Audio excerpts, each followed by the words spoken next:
the things that they don't know that can harm them, taking unnecessary risk in the market, understanding all the technical terms. It's like going to the casino. You got to know your odds, right? You got to know what you're doing as far as your odds of success and your odds of failure. So a lot of times people aren't taking enough risk and some are taking too much risk.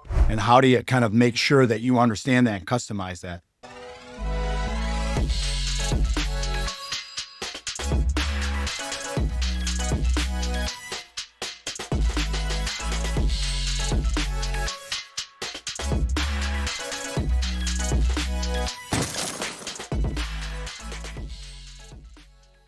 Welcome to Escape the CEO Doom Loop, where we talk with real-world CEOs about the challenge of building a great business without losing your vision, energy, or your sanity.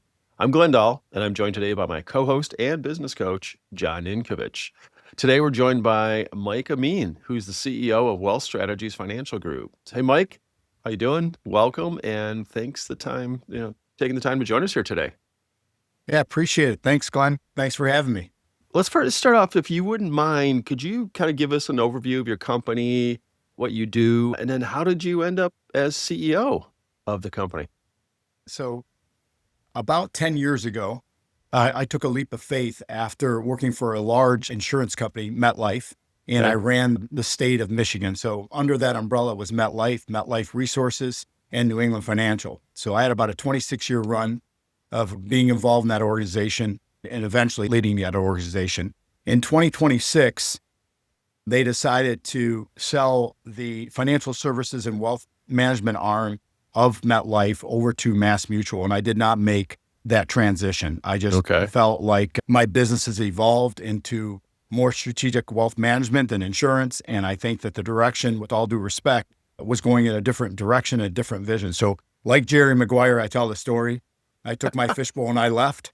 And my own mentors thought I was crazy. I had a corner office with a substantial salary and really everything somebody could ask for, except that I always talk about when your values and your vision don't align, you need to make a change. And it was a scary change. I think the time, after 26 years, it's like breaking up and getting divorced. And it was just a feeling of uncertainty, kind of like Jerry Maguire. What am I going to do next? How am I going to reinvent myself, at the almost 50 years of age? At the time, I was 49 and financially we were in a good position, but, I wasn't done with my career and I felt like I had a lot more leadership skills and just a lot more to give. And it fills my bucket. So I reinvented myself literally 10 years ago because May was my 10-year anniversary of beginning this Wealth Strategies Financial. So, Mike, let me kind of build on that. We talked about this a little bit last week when we were prepping. So Glenn and I, about 4 years ago or so, actually did this research project that has become known as the CEO Playbook. And in that playbook, we studied 72 CEOs really across the globe. It was Glenn and I and a couple of coaches that are friends of ours. And we didn't really know what the data was going to say, right? We really did this kind of blind study to really understand what were the things that CEOs were thinking about, concerned about, and where were they going? And one of the overriding things that came out of that research, again, not knowing what I was going to say, was this concept called the doom loop, which is this really kind of difficult time when you're a CEO and you had a great vision, but maybe things aren't going well, or you lose a key employer, or it's hard because you're lonely at the top and you got to be responsible for making payroll and taking care of our people, as you just mentioned, right? So this theme of the doom loop was very consistent. This kind of self-doubt, maybe can I really do this, right? All those kind of things. And I would tell you 90% of the CEOs really talk about it as being something that they really dealt with and struggled with. And so our first question we ask everybody this is, have you found yourself in the doom loop? If you're there, do you know when you're there? And then do you know what are the things that you need to do to get yourself out of that doom loop? Yeah, well, I think initially I felt like I was in a doom loop, like, what are you doing? And probably could throw a couple adjectives in there. You're like, what the F are you doing? They say if you swear, you're a little bit more intelligent, but anyways, but like, what are you doing? And again, I have to give credit to my wife as well, Marcy. She was very instrumental of like, hey, we're going to do this together. And, you got to literally reinvent yourself. But part of things, you don't know what you don't know. It was plug and play. When I was running New England Financial or MetLife and MetLife Resources, I already had the resources built in. I just had to kind of lead the direction. Yeah. Now, all of a sudden, you are literally Jerry Maguire. You are pushing the reset button and you don't know what you don't know. So like literally, from finding space to the logo to the vision and really kind of mapping out what that 1 year, 5 year and 10 year was going to look like. And who are you going to bring on the bus, right? The whole good to great. And we need to be selective because this was something that, again, if we wanted to disrupt the industry, you have to disrupt the industry with the right people and get the right people on the bus. So the good news is you got to pick and choose who was going to go along this journey with you. And again, I started with my wife, and then I picked up my director of operations outside finding the space. And that was a task in itself. And I credit my wife for that. She helped us finding the space along with Ryan Bertine and his group is now Cressa. We've been working with them for about 20 years and they were really good at kind of finding what we need as far as our needs and our space.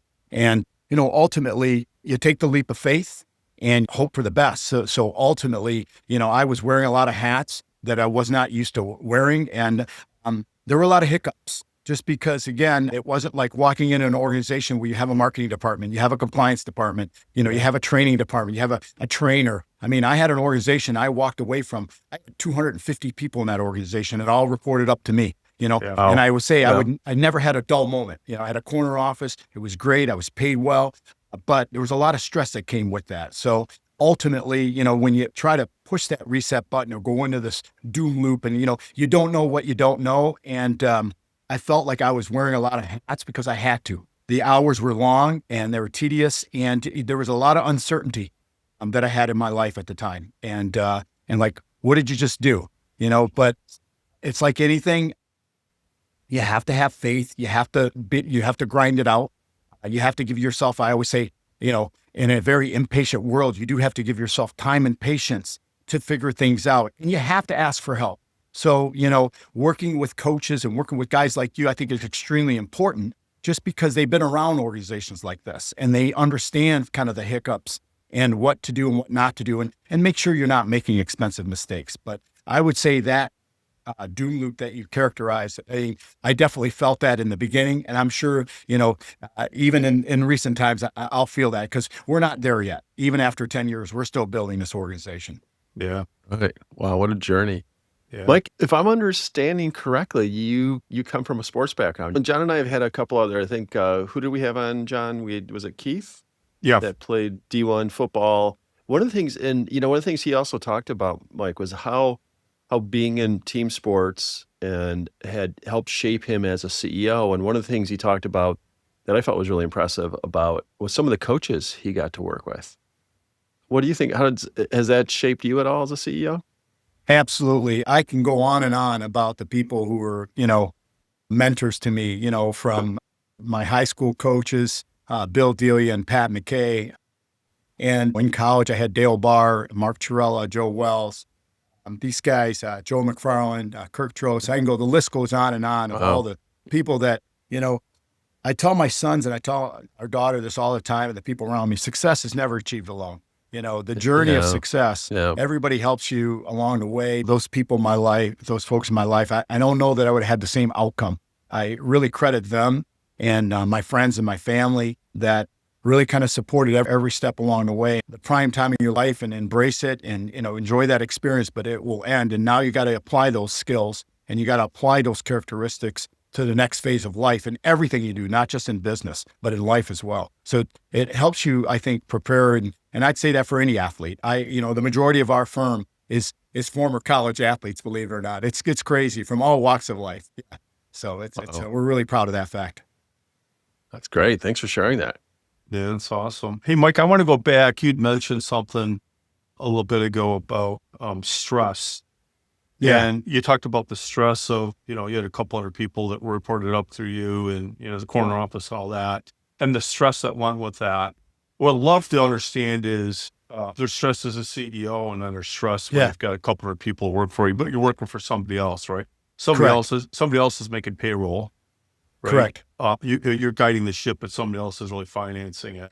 You're now then financing yourself. So talk about the difference in stress that you felt from being somebody that worked for somebody at a really high level, being really well compensated, to being then the guy that really had all of it. And you're the guy that had to guarantee that we're going to make payroll every other Friday, wherever that looks like. What's that stress look like? Well, the financial stress is always there. You know what? I think anything you do, everything involves risk in life. Anything worthwhile involves some sort of risk, both of your time, energy, and money, right? Yeah. I was fortunate to partner with a company after that, and they did infuse some cash into the firm to help subsidize it.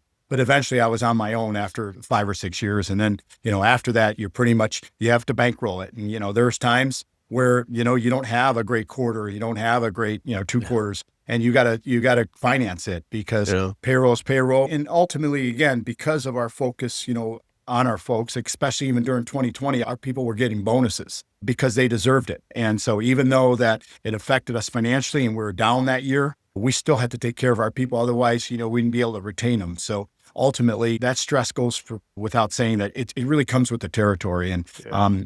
I think I'm able to absorb it, fortunately, and still move on. But there are times that, you have to kind of question, like, is this journey worthwhile, with what it costs you financially? And I would say the answer is, absolutely yes. It's interesting. So Glenn and I actually went through the same journey you did. So Yeah. we both Yeah. were CEOs at other places, and it got to the point where mine was 9 years ago. Glenn, I don't remember, yours was probably similar time frame, right? Where we were both in that 10 years ago. and had to 11, make a yeah. decision that, at really 52, for me, it was 52. Like, Yeah. I think I'm unemployable, quite honestly. And I'm going to go start something new and risky, and it's scary. Yeah. And you're taking your whole family along on the ride with you, right? I mean, Yeah. in essence, you are. They're going. They may not know exactly what their ride is all about, or how it's going to affect them, right? But it's a scary thing to go do that. But I think when you get on the back end of it and it starts to gain momentum, you start to make an impact. Yeah. You do great work and you help other people, and hopefully make a buck doing it. There's Yeah. nothing more rewarding, but it's hard and scary for sure. I want to share a phrase that one of my mentors and years ago, another guy in my industry, his name was Rick Manley, and he really helped me in the whole financial planning process. We did a lot of financial planning when it wasn't popular 26 years ago. And, we're a planning firm. That's one of the things that I think we take a lot of pride in is we just don't cookie cutter anything. Everything's customized. But, he told me that you arrive in life and in business where you no longer work to get wealthier, that your wealth is self-worth versus net worth. Mm. And that crossover is really Yeah. compelling. People ask, like, Mike, you've done well. Why don't just call it a day and throw in the towel? And I say, well, because it fills my bucket. It's now, my purpose in Yeah. life. And, Simon Sinek says, it's all about purpose, right? Yep. Why does Start with Elon why. Musk wake up every day? What is the why? So that's been my why for the last decade, is this, like, hey, how do I take this thing and take it to certain levels? And eventually, I might phase out one day, right? Because, it'll wear on you. I think both your health and your mental health, but at some point, you're going to have to probably walk away from it. I haven't had that come to me yet as far as what I anticipate that day to be. But as of right now, we're having a lot of, fun and a lot of enjoyment with what we're doing. Yeah, that's great. Awesome. I love that. I had a question for you, Mike. So, right, it's been 10 years and you talked about that when things started, like, you had to do everything, right? The logo, the building, right? Everything. So how many people do you have on your team now? So now we have about 22 advisors, All right. and we've got a couple interns as well that are getting licensed. There's about 3 of those. And then, we have a staff of about 7 that support those advisors. And, Nice. Nice. We're managing collectively with all our assets, probably just under $1 billion now, in that short time period. Yeah. So we're really proud of that fact. And we hit some phenomenal numbers last year. There's 7 communities. We're number 1 in our community, number 2 overall. And that's, 14,000 other advisors and, I don't know, 100 and some odd firms. So we're proud of the fact, whatever we're doing, we're going to keep doing and then sharpen our pencils as well and just keep not read our own press. Yeah. That's impressive. So what mind shifts do you think you've had to make from being that, hey, I'm starting out from at the beginning again, doing everything, wearing all these hats, to now the place where you are now is like you're leading a real company, right? And, talk to us a little bit about some of those mind shifts you've had to make along the way. Well, I think, one of the things is you have to understand, you have to let go, right? I think we all have this control that unfortunately comes as a I would call it more of a negative characteristic than a positive characteristics of leaders, is that you have to have control. And then I was at a recent investment workshop out in California, and something profound came across to say you have to delegate to elevate. And Yes. Yeah. I took that to heart, and Mhm. so it reinforced the things I was doing, over the last 10 years, to be able to say you have to relinquish some control and be able to understand how to stay in my lane without jumping. I always say leadership is not a title or entitlement. Leadership can be defined by the people that you pick and choose to come along in that journey. So we have several leaders in this office, and they may not even have a leadership title. So we are an open book that way. Nice. But we have to own the responsibility. You have to make sure you're accountable to the things you say you're going to do. Yeah. I love, there's a lot of things you said in there that I love. And I know it's John and Yeah. I work with our clients. And it really is recognizing the lane that you're in, and the lane as a CEO versus, and we had an author on our show not too long ago that it was a great line. He said, this guy, Barry Conchie, said, Yeah. he would ask CEOs, you left that job, why are you still doing it? Referring to CEOs who were still jumping back into sales or ops or finance, where they might have come from. And I love that you've identified and called that out, and you see in yourself where you've made that shift. Yeah. Yeah. Yeah. Yeah, that's interesting is that Barry works at billion-dollar companies, right? So he's not working with, smaller organizations. He's working Yeah. with billion-dollar companies that we all know the brands of.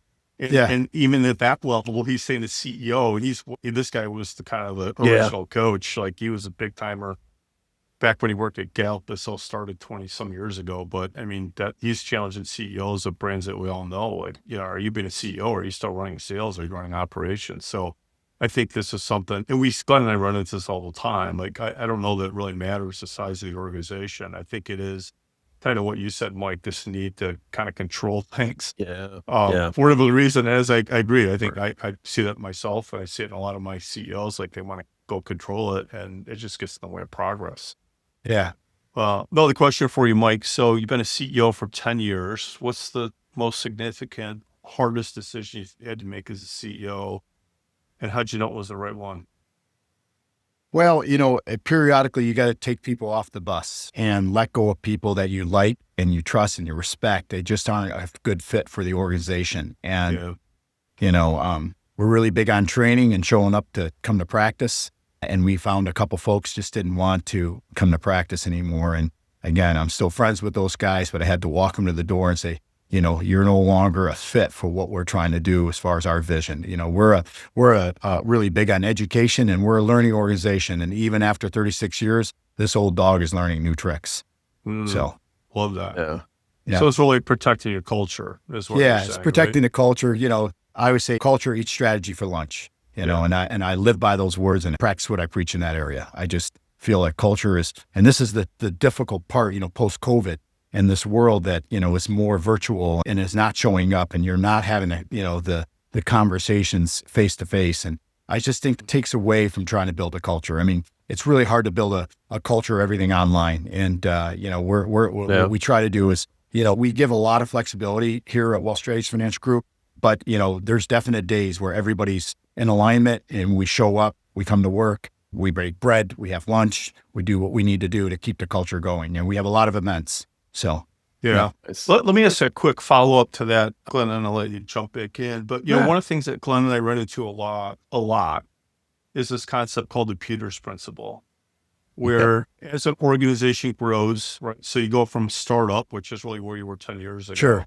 to now you've got, 30, 35 people in the business. And the Peters principle is about, as the organization grows, the things that I need from leaders in the business becomes different. The things that I do at startup are different than when I get to 20 people or 30 people or 50 people, 100 people. Sure. So in your experience as a CEO, have you gotten to the point where as the organization has grown, just don't have maybe the skills or the fit to the culture to help the organization continue to evolve and grow? You run into that at all?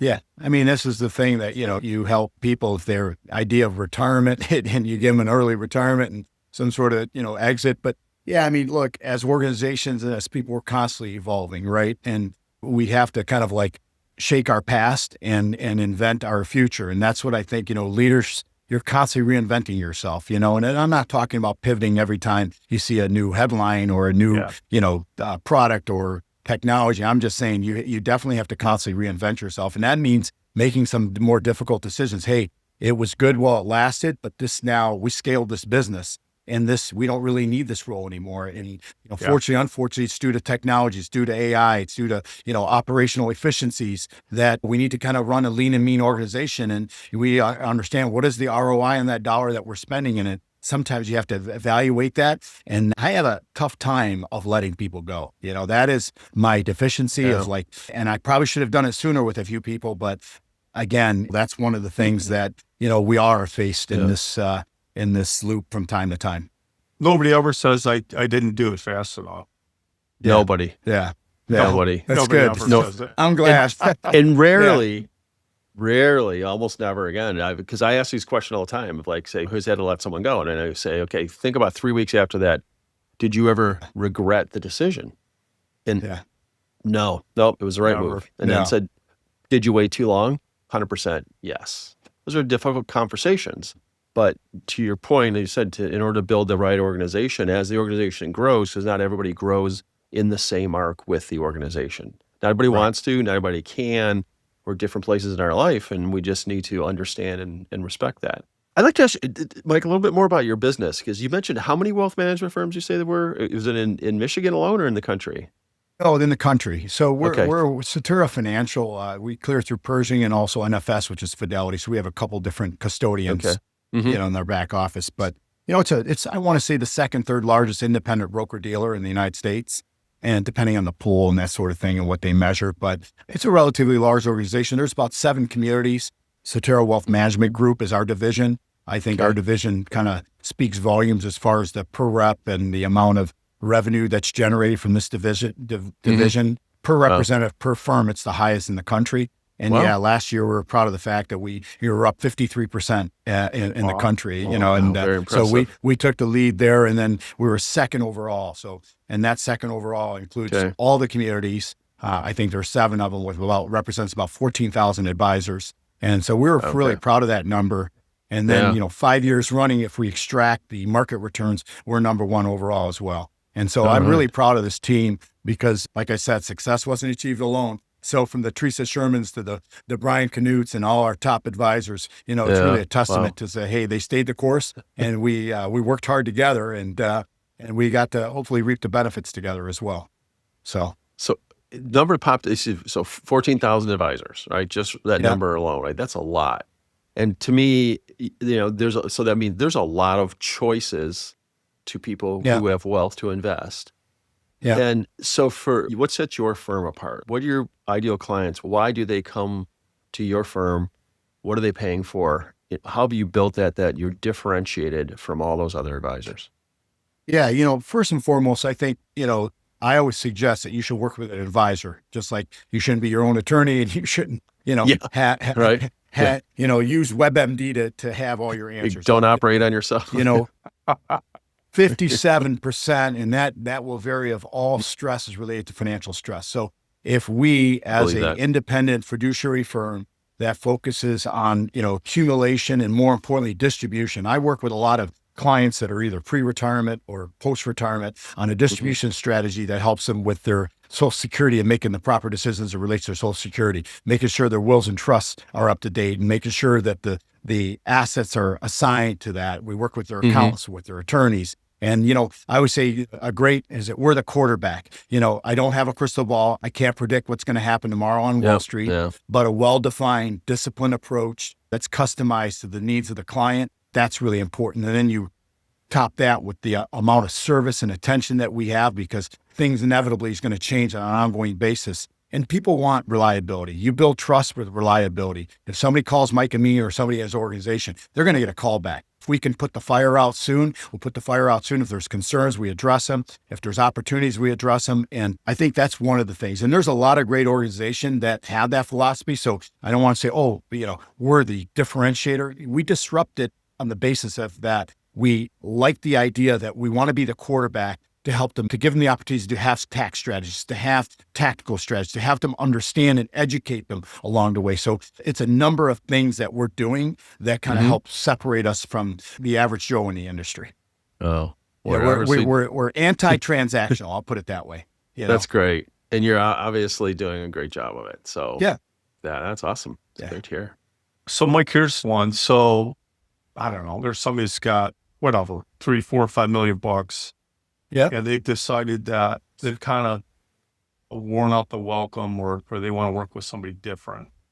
And they want to go through the process to evaluate, I don't know, say 3 different wealth management firms, right? And go through some due diligence to understand who should I be using.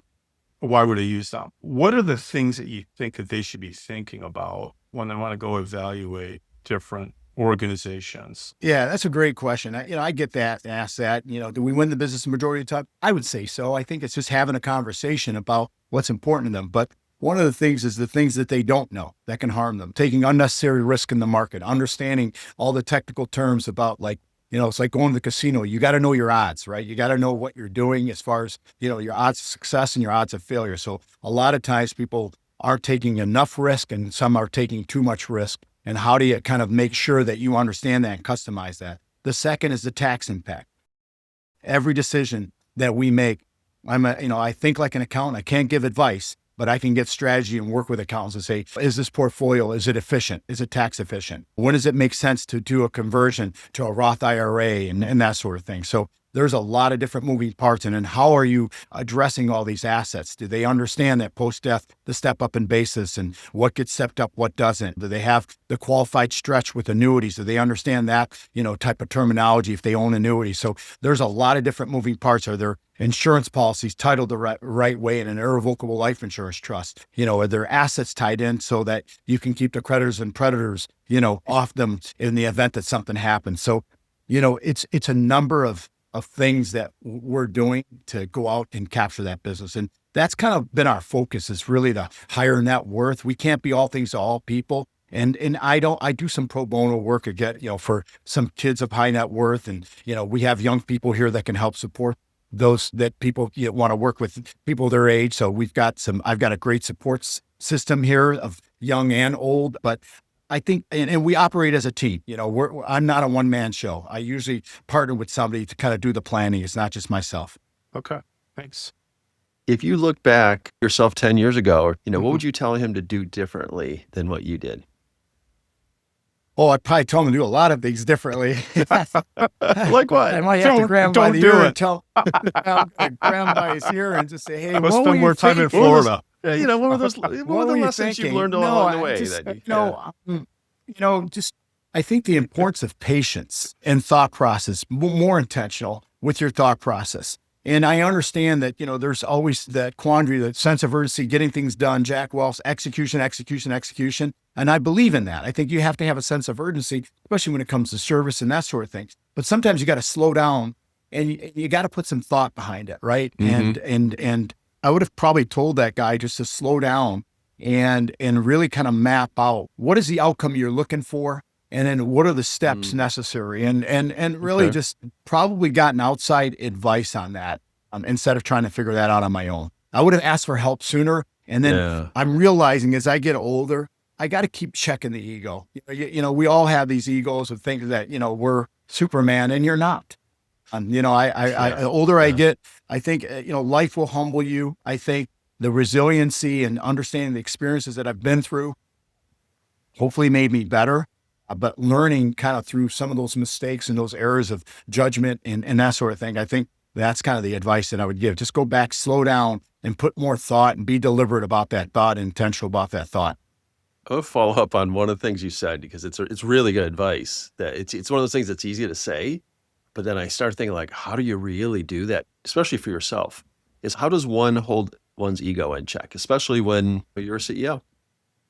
Well, I think I have enough people around me like John and friends, but no, it's I think the people around you who care about you will tell you that, hey, again, try not to read your own print, try not to think you're Superman, and delegate again, and the importance of saying, hey, you don't have all the answers, and that you have to humble yourself from time and be able to have a little bit of humility continue to grow. I think that it doesn't mean you're not confident. There's a big difference between confidence and arrogance, right? You have to be confident, but you have to understand when you're being arrogant and you don't have all the answers. Raise your hand and ask for help and ask for feedback. That's the most important thing. Hey, am that's I great. giving you the things that, that are allowing you to continue to grow?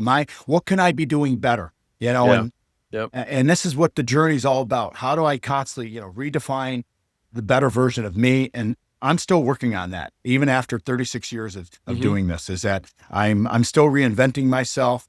I know that in one of my aspirations is to write a book called the Reset Button, and how life is always about the reset and reinventing yourself. And I know there's a lot of stars out there that, change their genre and that sort of thing to kind of reinvent themselves. And it's no different for a CEO. I think you have to understand what track you're on, what track is going to fill your why bucket.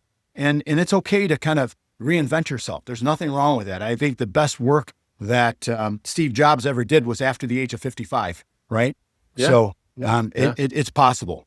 Yeah. Mike, can you also write a book called The Rewind Button? I really want that one. Okay. Like, where I can back up maybe 30 seconds or a minute in life, Yeah. I said something. Absolutely. It kind of, they both make sense. You don't say the stupid thing. Is that what you're saying? Yeah. Exactly. I wish I didn't say that. I wish I was, I mean, it's so true. I need that one a lot, especially at home. Rewind to reset. Honestly, I mean, you really have to say it. Rewind to reset, because you have to reflect. And, I've made a lot of mistakes in my life. So nothing on this journey has done without my fair share of mistakes that I've made. And hopefully you learn from them. Hopefully they build some character and further character, and you have to own them. That's the thing. A lot of times when you have that ego, you tend not to own those mistakes. I know that it's really important to own those mistakes and understand that they're not going to define you ultimately, but you have to learn from them, and then you have to apply them, and you have to be meaningful and genuine with how you apply them. Yeah, that's great advice. Thanks, Mike. I love that. Yeah, the ego thing's interesting. This is a question for both you guys. So do you think you could actually do what you did and then start a company from scratch if you don't have some ego? I think you have to have belief. Yeah. I think it comes with belief, and the belief helps drive the ego to support whatever mission that you're on. I mean, if you really love to do something, which you and I, like, we both have a common denominator of a hobby. We like to cook, and we believe that, ultimately, we've got to put all the effort, put all the homework, put all, it requires all of us. And that's, every ounce of energy you have, you have to apply it, and you can't take that. And does that help build your ego? Probably. It built your confidence, which again, that can kind of pour over to arrogance. So you have to be really careful, that delicate balance of when does confidence become arrogance, and how do you tame it back to having confidence? Because confidence is really important, right? Yeah, belief. sure. You can't have belief without confidence in yourself. Everybody out there in this world has some sort of talent that has not ever been seen or displayed like it oughta, right? We all have those people like, wow, look at how remarkable this person is. So I try to find the good in people, and I try to, as a coach and as a father, as a mentor, and as a CEO, I try to find the good and try to maximize that person's capability. That's been, I think, my greatest achievement in life, is to do that versus trying to, win awards. And those are all great. I'm proud of those things. But I think what would fill my bucket even more is seeing that, hey, I had something to do with that person. That should fill your bucket. That should definitely fill it up. So it's paying it forward. Absolutely. Yeah. This has been a great conversation. Yeah. Good. And I like that, because as you were talking, it really made me think, in John's question, about what is that line between confidence and arrogance, and where's ego on that? But also, I think about people who are truly confident. They're the people who can be vulnerable. They're not afraid of losing. I think arrogance really is kind of a false sense of confidence, I think, in many people. Yeah. Right. And we're trying to project. I once heard a colleague describe someone else we worked with as someone with a thin veneer of unwarranted confidence. That's pretty well said. It is very well said. Yeah. Because it really, they say like, I see that. And John, I don't know if you ever heard this. I've seen this, John and I would introduce, oh, what do you do? Oh, well, I'm a business coach. oh, you're one of those coach guys, huh? Well, yeah, I don't need a coach. I got this. Yeah. And as soon as the Yeah. CEO tells me that, I'm like, oh yeah, you do. What do you hide? Well, you're hiding something Yeah. down there, right? Yeah. Versus someone who say, well, really, hey, I'm intrigued.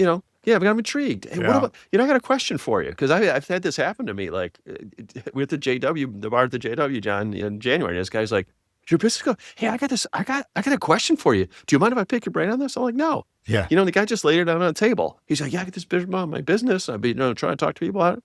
I'm like, okay, so there's someone who really wants to learn, right?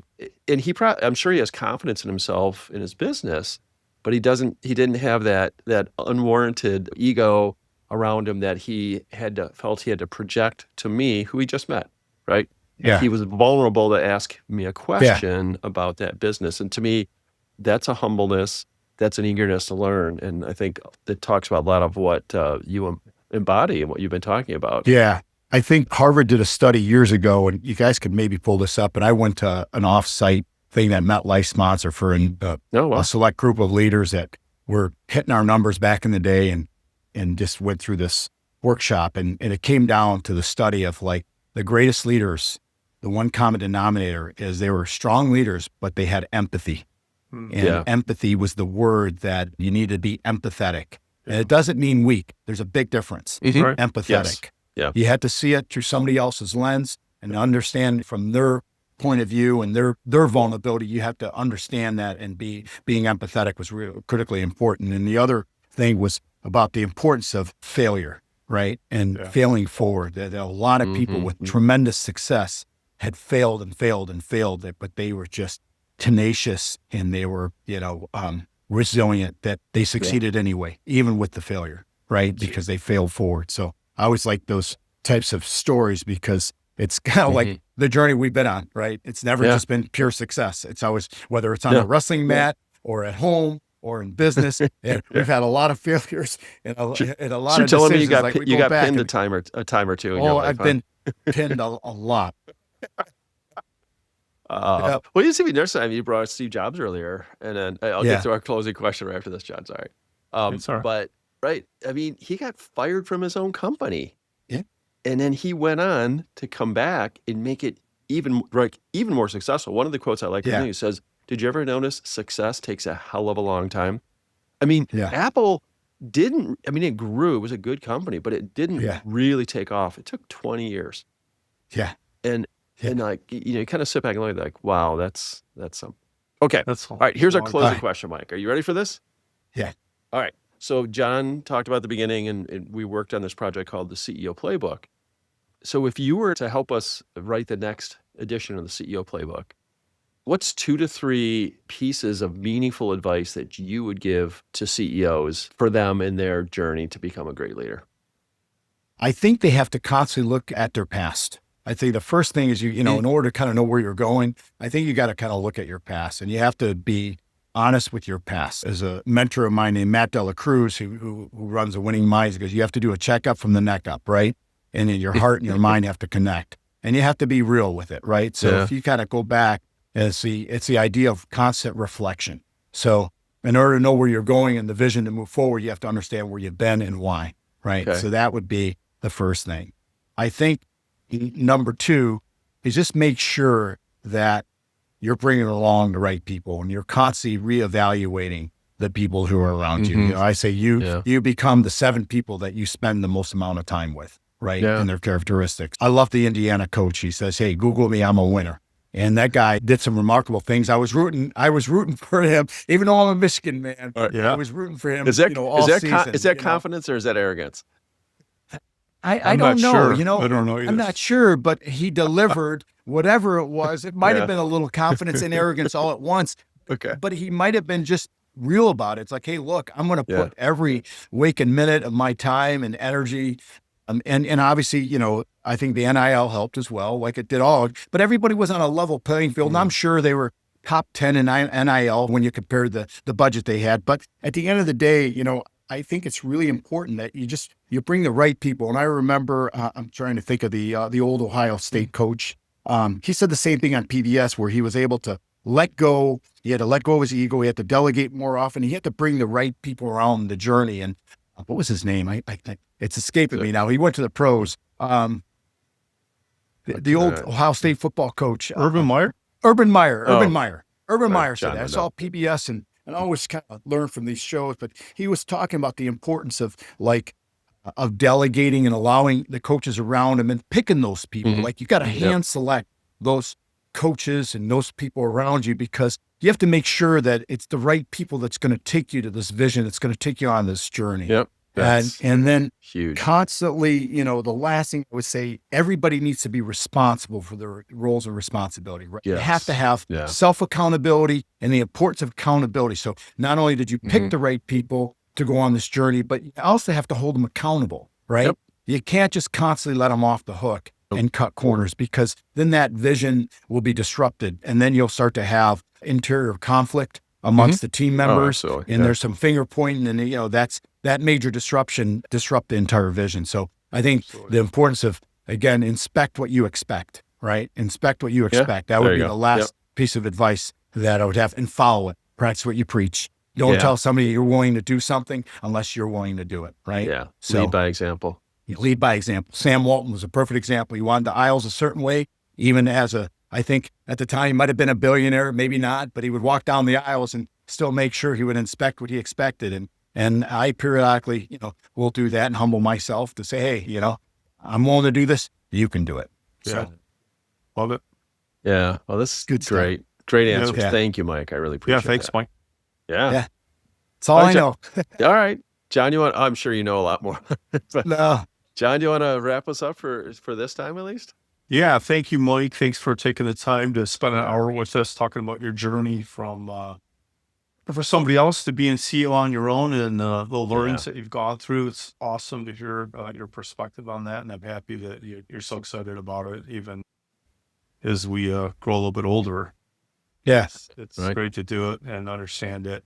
To our listeners, if you're interested in understanding more about how coaching can help, or you'd like to speak with Mike about how he can help you create a portfolio to retire and live your years, your golden years well, please feel to reach out. And thank you Yeah. for your time. Anytime. You guys get my advice anytime. Appreciate you Yeah. guys. Thanks, guys. Yeah. Yeah, Have all a right, great thanks a day. lot. All right, All see you right. guys. We'll see you.